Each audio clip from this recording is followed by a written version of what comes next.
Good afternoon. My name is Frank Anscombe. I'm Professor of Statistics at Yale University. I was formerly a member of the Committee for Videotaping Distinguished Statisticians of the American Statistical Association. This afternoon, we have a discussion or conversation between two very famous figures of the statistical world, John Tukey and Frederick Mosteller. John Tukey is Senior Research Statistician and Donner Professor of Science Emeritus and Professor of Statistics Emeritus at Princeton University.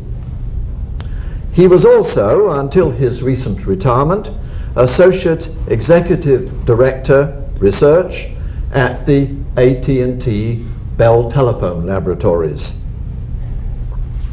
Frederick Mosteller is Chairman of the Harvard Department of Health Policy and Management. He is Roger I. Lee Professor of Mathematical Statistics in the Harvard School of Public Health, Professor of Mathematical Statistics in the Harvard Department of Statistics and in the Harvard Department of Psychology. He's a member of the faculty of the John F. Kennedy School of Government and of the Medical School of Harvard University. John Tukey and Frederick Mosteller have known each other for a long time, since, I believe, 1939. They have collaborated in a number of major research projects and also over the years have had numerous informal contacts and discussions. We are now going to hear from them reminiscences and reflections on developments in statistics during their long association. We will hear of their early days at Princeton, of their collaborative studies, and of their attitudes to statistics and to the current state of statistical science. Let's begin with the early days at Princeton. John, you were there a little before Fred. Would you care to begin? Thank you. Well, I came to Princeton as a chemist in 1937.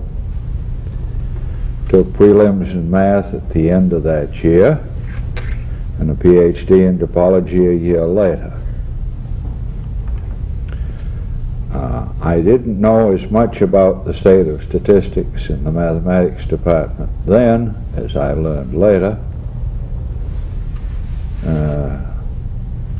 It was a difficult time. If it hadn't been for Luther Fehler Eisenhardt, I don't think there would have been any statistics in Princeton, and I'm sure that Sam Wilkes would have done his important work somewhere else. In May '41, I went over to war work, and for most of the war, except when they were away, I spent a lot of time with Charlie and Agnes Windsor, Charlie both day and night, and so on. I learned a lot from real data, but I think I learned even more from Windsor. And so I came out of the war a statistician, not a topologist, a change I've never regretted. I was sent to Princeton as a graduate student by my own mentor, Edwin G. Olds. And I was astonished when I got to Princeton and met Wilkes because he looked so much younger than I did. Of course, you'll see me now, but then I looked fairly young and he looked younger yet. And I could hardly believe that he was going to be my teacher. Also, he was a very different man from Edwin Olds. When Edwin Olds wanted you to do something, you didn't have any misunderstanding about that, John. He just told you. When Wilkes wanted you to do something, it was hard to catch it. You had to be alert for it. he would hint around that it would be nice if somebody did something of a certain kind, and you had to really make it out that he meant you. Coming from Olds, it was a little hard for me to make it out sometimes. Wilkes was very busy. He was in educational testing service work, in sample survey work, working for the Navy, working for the National Research Council, and a member of the Social Science Research Council. Very busy man. And although tea was a sacrosanct institution at Fine Hall when I was there, Wilkes almost never appeared, except to make an appointment with somebody or to settle something, really some kind of business. He almost never picked up a coffee cup and almost never ate a cookie. There were a few students there at that time. Alexander Mood, George Brown, they were both ahead of me. Wilfred Dixon was in my class. Phil McCarthy, who's now at Cornell, is in my class, and a young man named Villavasso. The total statistics curriculum consisted of one course, which Sam taught throughout the year. And we met lots of statisticians because after Wilkes built his home, people were always passing through Princeton, and all the graduate students met Neyman and Hotelling and A.T. Craig, Cecil Craig, Wald, Koopmans, Deming, Schuhart, Dodge, Romig, and so on.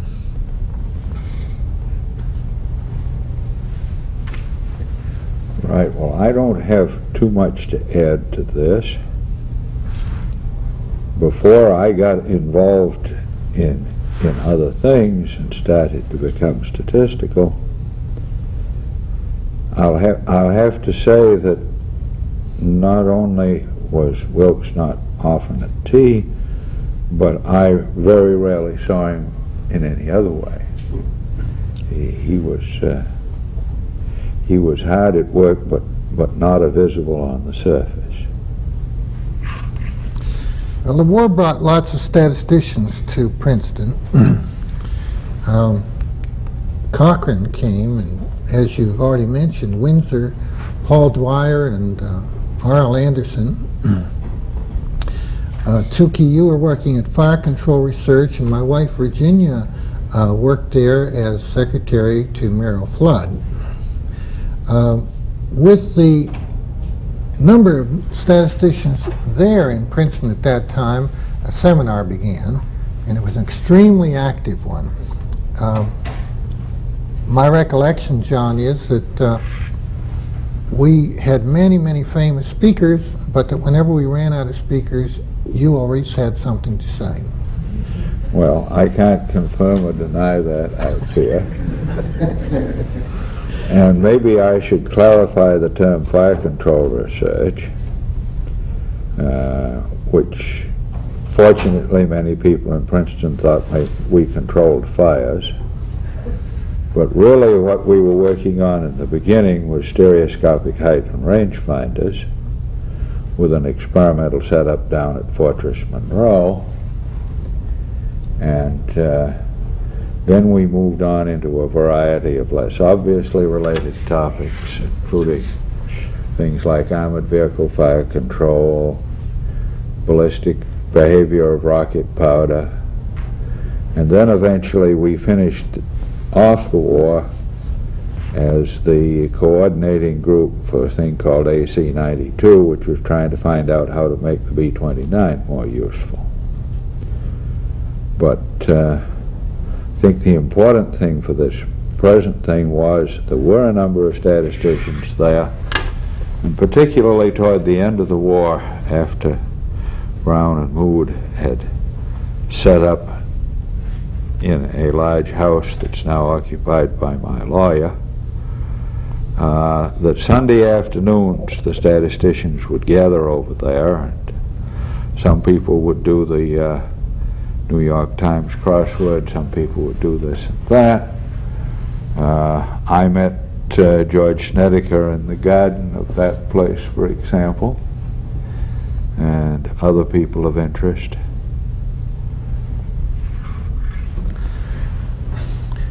There was a fair bit of teaching of quality control at this time. working, and E.G. Olds and Paul Clifford came and helped develop a quality control program that was going throughout the nation. And Sam, of course, set such an enterprise up at Princeton.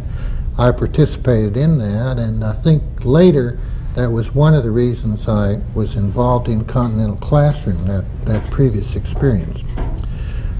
Sam edited the Annals of Mathematical Statistics, and I was his co-editor. Was to say I was his assistant editor. And it was an amazing thing the way he got the annals out. On a Sunday evening when we were finished pouring some visiting firemen onto the train from Princeton, usually to New York or to Washington, he'd turn and say, I wonder if we shouldn't spend just a little time getting out the annals tonight.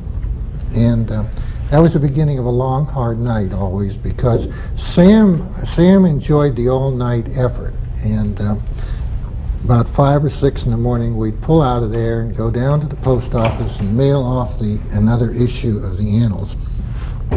He also got me a job working with Hadley Cantrell. And Hadley was a social psychologist, very interested in using survey research. And as a result of that effort, I ultimately met Sam Stauffer and worked as a consultant in Washington. And finally, that led to my coming to Harvard University in the Department of Social Relations after I completed my degree at Princeton. But the war work that I did was partly done in New York with John Williams and Cecil Hastings and Jimmy Savage. We had a very small group called, we called it the Princeton Statistical Research Group Junior, because the main group was in Princeton. There was also a Columbia group in the same building. And indeed, my wife, Virginia, went to the Columbia group and served as a secretary for Alan Wallace, who was heading that group. They had an enormous collection of statisticians, including Churchill Eisenhart, Albert Bowker, Jimmy Savage, Wald, Wolfowitz, and so on. This was a very important move for me, partly because I got to work with Jimmy Savage and partly because I learned to work with problems, real problems, quickly. The problems came in and they always had a deadline on them, and I learned that the thing to do was to do what you could do and then write it up and have it ready, send it off, because it wasn't going to be of any value later. That was a marvelous experience for me. Until then, nothing I ever did was quite finished or quite good enough. After that, I learned to bundle it up and send it off. Yeah. Now, what Fred didn't mention there, because it never struck him as much as it struck other people, is that just after that experience, if you heard somebody speaking in the next room at a party, you couldn't tell whether it was Jimmy Savage or Fred Mosteller, that they'd worked together so much that their accents and intonation and everything was really very close. He also didn't mention Milton Friedman, and that would be a mistake for me to leave that by, because I would say in the 10 years after that, if I were going to give a paper on statistics anywhere, the one person whose presence in the audience would make me most careful would have been Milton Friedman. Not anybody who claimed to be a statistician, but somebody who knew an awful lot of statistics and was very sharp to boot. There are good stories we shouldn't relate about just how much Milton had to do with moving on the affairs of SRGC. I think we didn't, in Princeton, we didn't have the same sort of short fuse experience, but we certainly had the real problems experience and the real data experience. And different kinds of experimental design than they teach you in the courses. We had, for example, eventually Eastman Kodak was building an experimental height finder, and when it was time for us to close down on that, I sat down and dictated 101 dictaphone cylinders. It was the draft report on the M1E9. So Fred got one thing which he needed, I must have got another which I needed. Well, Milton gave both Jimmy Savage and me a very, very important lesson. Milton Friedman. He took a 100-page manuscript that we had labored over very, very carefully and wrote all over it on both sides. This was at a time when it was hard to get extra copies of anything because they just had to be made from scratch, and so we were very indignant that he would mess up a manuscript this bad. So we took his 1,000 corrections and explained to him the 22 that we thought were mistaken, and he then fought us into the ground. He wouldn't give a 1. Finally, at the end, he said of 2 of them, well, those may be matters of taste. But what was important was that when he got finished, he said, well, you fellas really have a lot of good things to say, and you ought to learn how to say them, and there's some ways to learn how to write. And here are a couple of books that'll do you a lot of good. Sent us off with these books, and Jimmy and I, for the next many, many months, worked very hard on this problem. It made a big difference, I think, to both of us, and it was the first time I think anyone ever took the editing of any writing that I had done or that Savage had done seriously enough to give us some motivation for learning how to improve our writing. It was a very important occasion.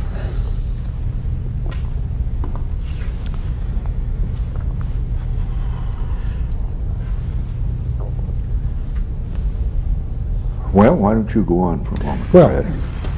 I learned something else at this time, John, and that was that everything didn't have to be done by direct mathematics, that it was possible to do things by example, by approximation, and by simulation. I had done some simulation with Wilkes, with Olds, before I had left Carnegie Tech, but simulation seemed to be very often needed in the wartime problems that we had. And indeed, many of them probably couldn't be done even today by any mechanism other than simulation, though it was fairly slow. We didn't have a lot of heavy calculators available.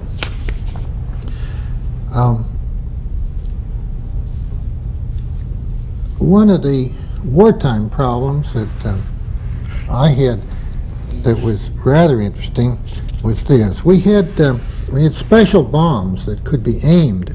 They were called Azon or Razon, and there were heat homing bombs as well. These bombs could be aimed while they were in flight so that they would be likely to hit a road or even a point target. The trouble with them was that they seemed to have a very large standard deviation around their aiming point. And the question before the House was, how was it possible that bombs could be useful that had a larger aiming error than standard bombs? And so I was called to go to Washington to explain how that could be. And the answer was essentially this, that the radios in these little bombs would break in a substantial proportion of the bombs. And when they broke, they tended to lock their fins in extreme positions, with the result that the bombs would just sail off far, far from the aiming point. On the other hand, when the radio didn't break, then it was possible to aim them very carefully, and you could get a substantial proportion of hits on a rather narrow target, say 30, 40 feet wide, even though the standard error for the aiming would be of the order of 4,000 or 5,000 feet. So that I was required to go to Washington and explain to a very distinguished panel of people why this was. It was a first big experience I'd had with testifying about a statistical problem. John and I really didn't get to know each other until he came into statistics, but we did work together some in the war on a number of little problems, one of which had to do with the low moments of small samples.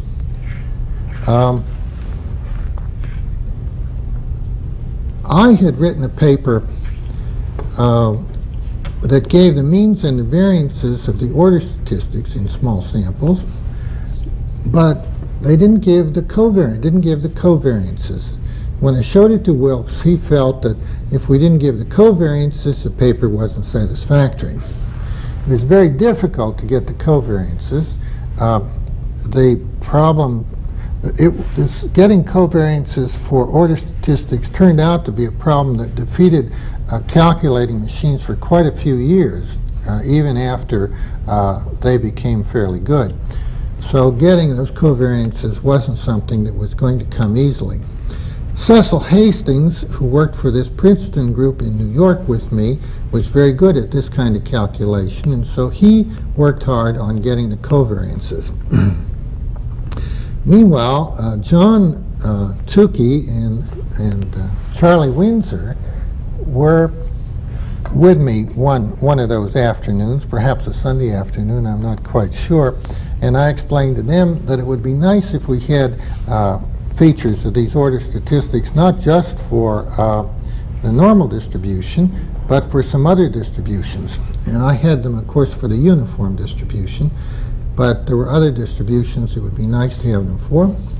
And John and Charlie agreed to get the corresponding things for some other distributions. John, how did you do that? Well, I think the question is, we went for a distribution where the chances of doing it were good. Cheating. No, not cheating.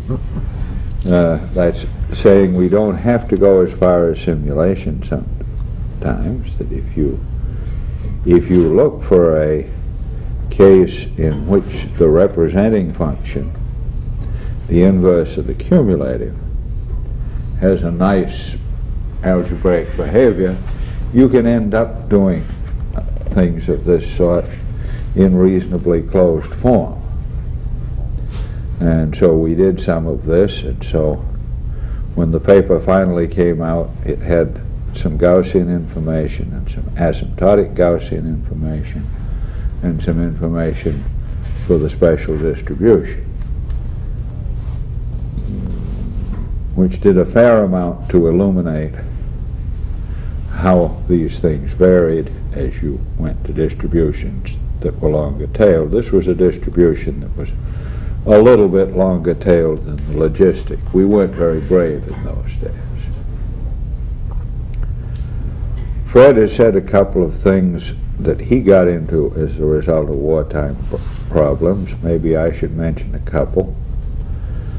I got into a robustness problem because when we were working on the B-29, we were supposed to be looking at the precision of machine gun fire from the aircraft. And well, everybody knew then, as everybody knows now, regrettably, that if you have things sampled from a Gaussian distribution, you should calculate the standard deviation in order to judge how broad it is. It turned out we weren't getting perfect Gaussian distributions. It turns out that if you add 1/10 of 1% of a Gaussian 3 times as spread out as the basic one, then already the mean deviation has passed the standard deviation as a way of measuring scale.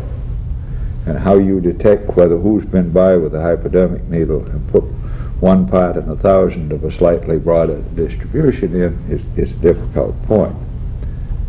The time you put in 10%, you can be pretty thoroughly ruined.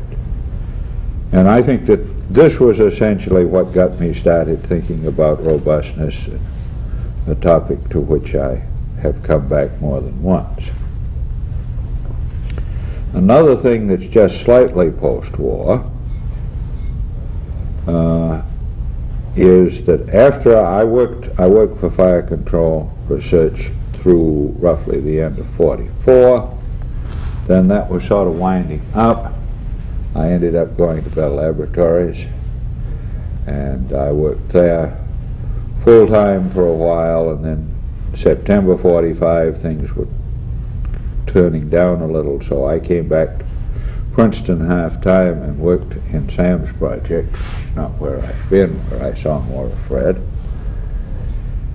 But while I was at Murray Hill, we had an engineer named Buddenbaum who had been building a new, especially good tracking radar for tracking aerial targets. He wanted to go to California and give a paper, and he wanted a picture to show what his tracking areas were like.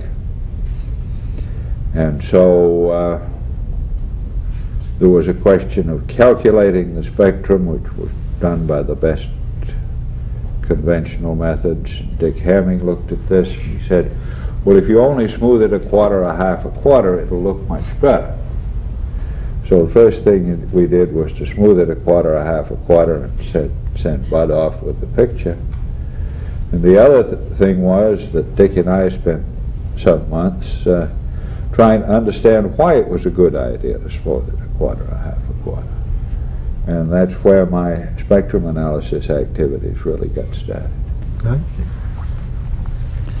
Well, when I came back from New York with Virginia, and she again worked for Merrill Flood in fire control research, I buckled down then at last to write my thesis. It hadn't been going too well when I left for New York, but when I came back, it was going fairly well. The only difficulty was I could rarely see Sam Wilkes for the reasons that John has explained earlier, and therefore John really became essentially the advisor on the thesis. And I went around to John from time to time and asked him for some suggestions, and he always did two things: took a pass at the problem I asked him about, and then he'd always suggest something else, something entirely different to work on. And I gradually got an important idea out of that experience, which was that it's important to get out of ruts and into some new activity that may turn out to be more beneficial than the rut you're already in and can't handle. So I owe John a great deal for that. The thesis got finished finally, and though the thesis was one that Wilkes had originally conceived, John certainly did a great deal of the final advising on the topic. At the end of that time, I was going to go to Harvard, but we were both invited to Lake Junaluska by Gertrude Cox for a conference following a program that they had given down there. And John offered to drive me there in his famous station wagon. And so we drove together. Would you explain why the station wagon was famous? Well, I suppose John ought to explain why it was so famous, but it wasn't famous to me, so it has to be Fred. It was the oldest living station wagon. I think was perhaps perhaps the most disreputable looking station wagon in Princeton. At any rate, it was a 1937 wooden station wagon, and this was only 1946. At any rate, it was a station wagon, and he was going to drive us to Junaluska in North Carolina for the meeting. And we hadn't been on the road a half an hour before he pointed out that he had organized a paper that we would write on the way to North Carolina and back. And so we did work away on it. He had an idea for developing something called binomial probability paper, which was very good for plotting up certain kinds of binomial information. And we wrote a paper, not really finished exactly on the trip, but we did a lot of work on it on the trip and shortly thereafter. Junaluska had a lot of A lot of exciting people. Wolfowitz was there, Fred Stefan, Phil Roulon, David Duncan. I think Charlie Windsor was there. Bill Cochran, R.A. Fisher, Gertrude Cox, of course, and many others that I probably can't remember. Fisher was in very good humor. The first day everyone was asked to say what he'd like to hear somebody talk about, and then after that list was put on the board, people were asked to volunteer to give talks on the topic. And the thing that interested me very much was that one of the topics requested was a write-up on Bayesianism, and R.A. Fisher volunteered to give the talk on Bayesianism, and indeed, I might say, it was one of the best talks I've ever heard him give in my life. He was always with us in the evening, drinking beer, especially with the younger people. He had a good time at that meeting, and we all had a good time too. I gave a talk about pooling data, which was a sort of a Bayesian talk. The idea is that you have means from two different sources, and the question is, can you estimate one of those means better by using information from both these sources instead of only one? And Fisher talked to me quite a bit about this idea. He never exactly told me he didn't like it. He didn't ever tell me he did like it. But he cross-questioned me very carefully for about 3/4 of an hour about it. And at the end, we parted. And as far as I could tell, we're still very good friends. Apparently, on some occasions at least, Fisher was very interested in Bayesianism and comfortable with it. Do you remember anything about? Well, I would suspect that was a question of you weren't trying to sell it as a matter of high principle, Fred. as a practical device, I think he could think about it. Well, there were various things. Fred has not mentioned the large organized game of hearts that took place up in the 3rd floor dormitory. Well designed. As part of that meeting. Well designed, too. Yeah. But I think we ought to mention for the record the problems of keeping Fisher supplied with beer when this was a Methodist camp meeting that we were meeting at. We'll leave to your imaginations any questions about things, but Gertrude did it right, I think. Fisher treated me very gently. I gave a talk about analysis of covariance from a somewhat non-standard point of view. And I thought he was really quite gentle in pointing out to me how much of it really became the standard one if you just twisted it lightly. I might have expected to be much more roughly handled.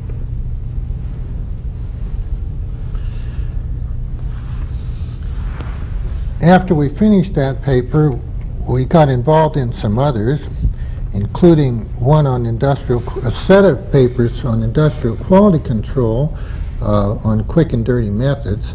But I think the next big event probably was the work on the Kinsey Report. Sam Wilkes was president of the American Statistical Association, and he was requested, I believe, by the National Research Council to appoint a committee to review the statistical methods of the Kinsey Report.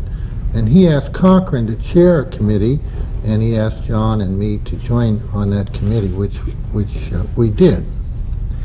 It was a substantial effort, and we did actually produce a book, and from that book some articles were produced. I think John wrote some very original material on sample surveys in that book, and we got some very new thoughts about how social science and behavioral science were being carried out at that time. Mr. Kinsey was a self-made scientist and liked to do everything himself, And consequently, when he studied issues like variability, he did it essentially by simulation and was not really aware that there had been substantial statistical work done on variability. So that some of his work was criticized because he was not aware of these matters. Yeah, Fred may or may not remember the time when the three of us were going to the train in Princeton to let Fred go back to Harvard and Wally go back to Johns Hopkins. And I think I can still quote Fred very accurately as saying, "They couldn't pay me to do this, they couldn't pay me to do this."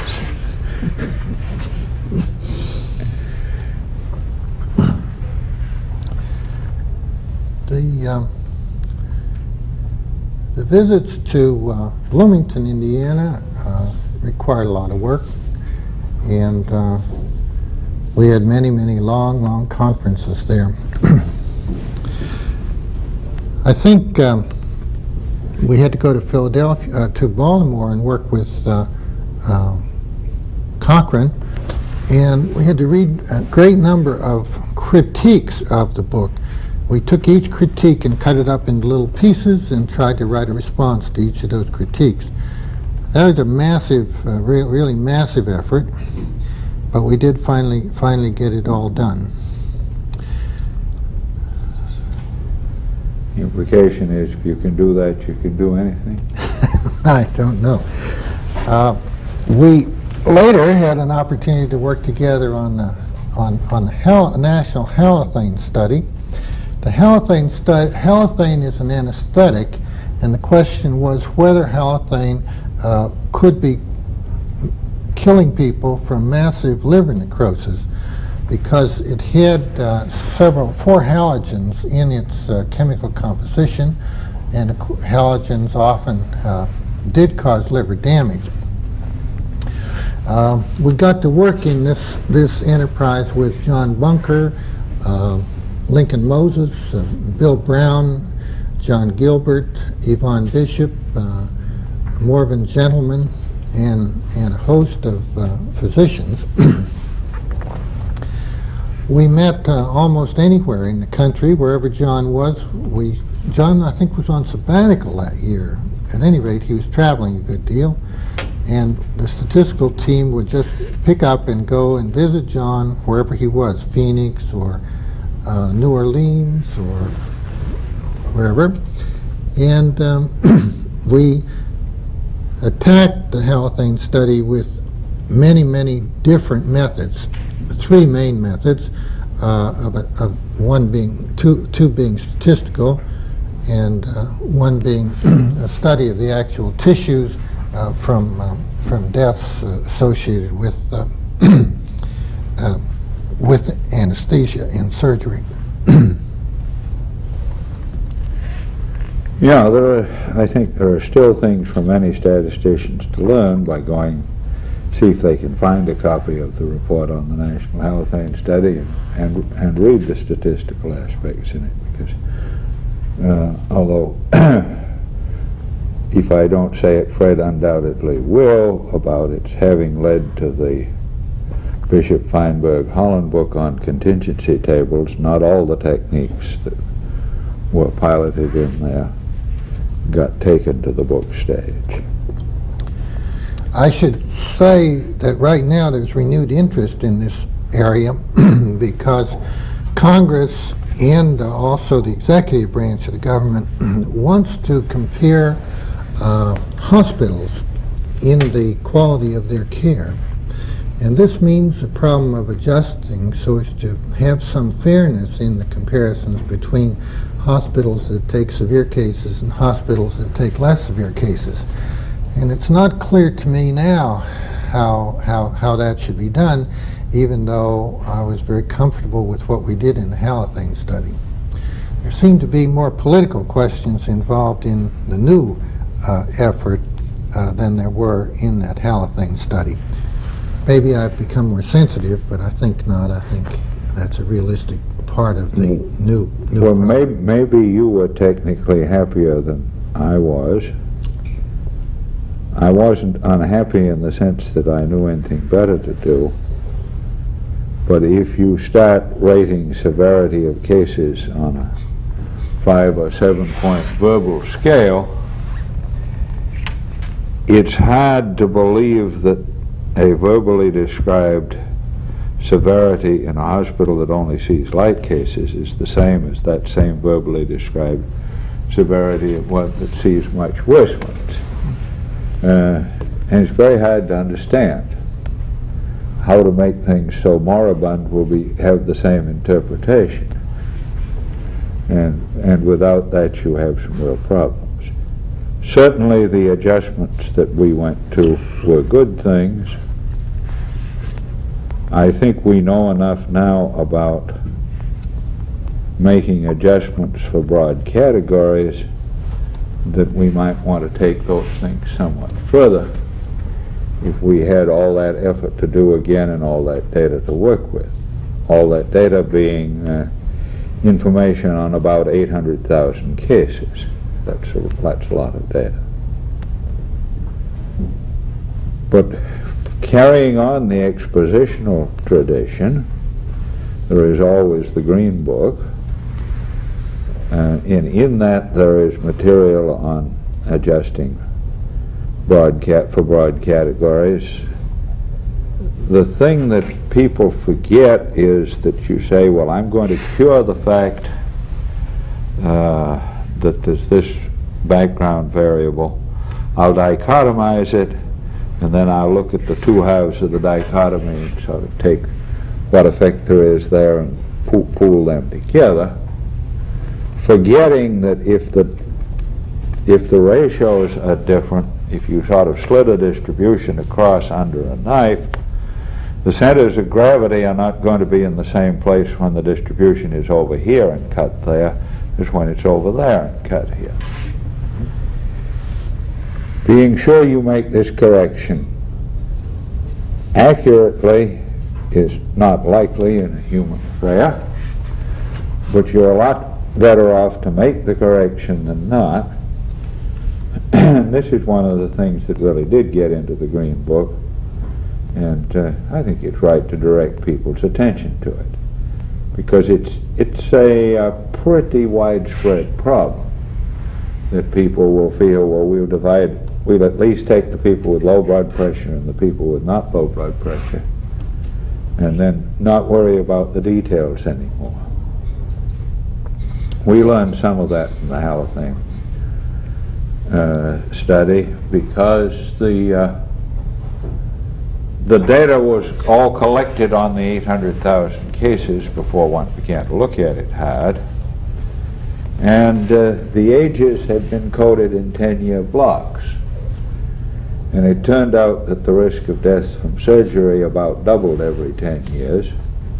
So the distinction between 61 and 69 or 72 and 79 was a real important distinction, and if we'd only had better age data, we would have been able to squeeze things a little more, and if we knew more about broad categories, we could have done a little better.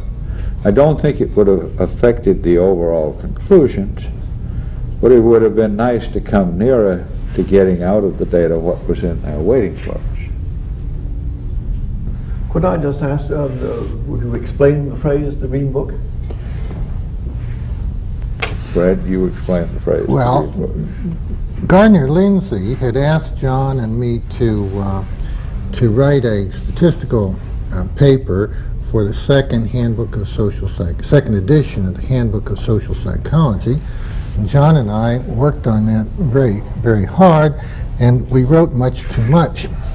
And whereupon Lindsay took a share of it, and we were left then with a considerable extra bundle. So we decided to put the bundle together and create a book called Data Analysis Including Regression.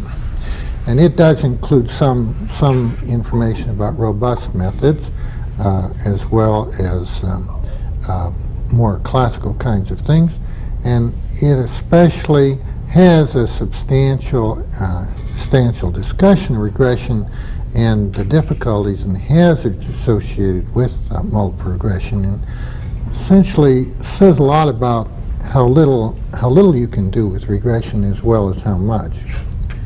I think that's an important feature of the book.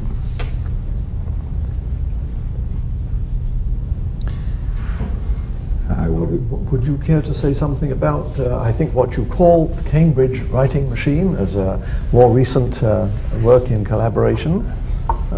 Well, that's what I call it, and I'll talk about it a little and then let Fred talk about it. He wouldn't call it that.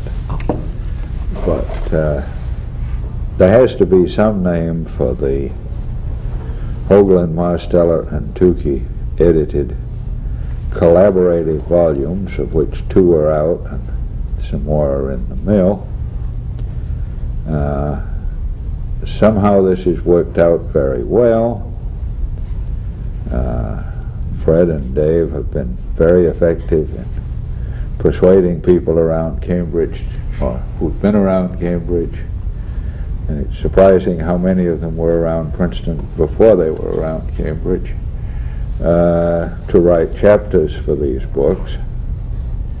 These are the things that are known in the trade as Eureka and edits at the moment: understanding robust and exploratory data analysis and exploring data tables, trends, and shapes.